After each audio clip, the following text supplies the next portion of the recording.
toutes les belles histoires, le rêve d'Igor est né d'une rencontre. Effectivement, c'est né d'une rencontre avec la famille Landry, qui sont les protagonistes du spectacle. Je les ai rencontrés il y a un peu plus de 2 ans maintenant dans les Alpes pour leur acheter un chapiteau.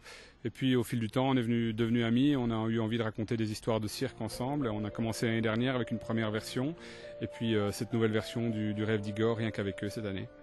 Et le hasard fait décidément bien les choses, puisque la famille Landry est dans le métier depuis plusieurs générations. Nous faisons partie d'une ancienne famille de cirque, quoi. Ça fait 5 générations qu'on est dans le cirque. Et puis mes enfants, mon grand-père, et puis ainsi de suite, quoi. C'est une histoire de famille. Et on s'entraîne depuis tout petit, comment ça se passe? Eh bien, disons que l'entraînement, déjà tout petit, ils sont dans le cirque parce qu'ils sont nés à l'ombre du chapiteau, hein, mes enfants, comme moi, tout ça. Et donc, après, c'est de fil en aiguille. Tout petits, alors on les habille en clown, on les habille comme ça passe mieux, les gens les remarquent moins quand ils sont tout petits, qu'ils sont toujours au milieu, quoi. Et puis après, ils choisissent cette discipline qu'ils veulent présenter. On n'a pas un petit peu peur lorsqu'il y a quelques acrobaties un peu difficiles? Non, pas vraiment, parce que on est vraiment entraîné pour, quoi. Hein. Si on le fait, c'est qu'on est sûr de le faire, de réussir.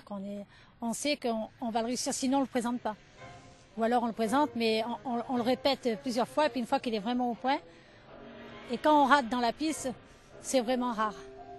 Le cirque moderne a pour ambition de s'inscrire dans le prolongement du cirque de tradition, mais en intégrant dans sa scénographie des éléments empruntés au théâtre pour un spectacle total, populaire et poétique. En fait, j'ai réintégré toutes les disciplines du cirque de tradition, mais dans une scénographie un peu moderne, avec de la vidéo, avec une partie théâtralisée. Il y a un fil rouge, une forme d'histoire en filigrane dans le spectacle. Donc c'est une histoire qui est racontée à travers des numéros de cirque traditionnel. Donc ça intègre effectivement toutes les disciplines, l'aérien, le jonglage, le dressage, l'équilibre, le clown, toutes les disciplines qu'on peut trouver dans un cirque traditionnel.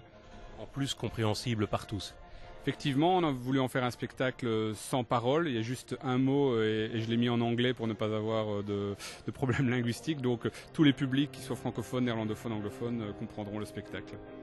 À partir de 5 € l'entrée et d'une durée de 45 minutes, ce spectacle est proposé 3 fois par jour, à 13h30, 15h30 et 17h30, à la sortie des grottes de Hans-sur-Lesse jusqu'au 26 août.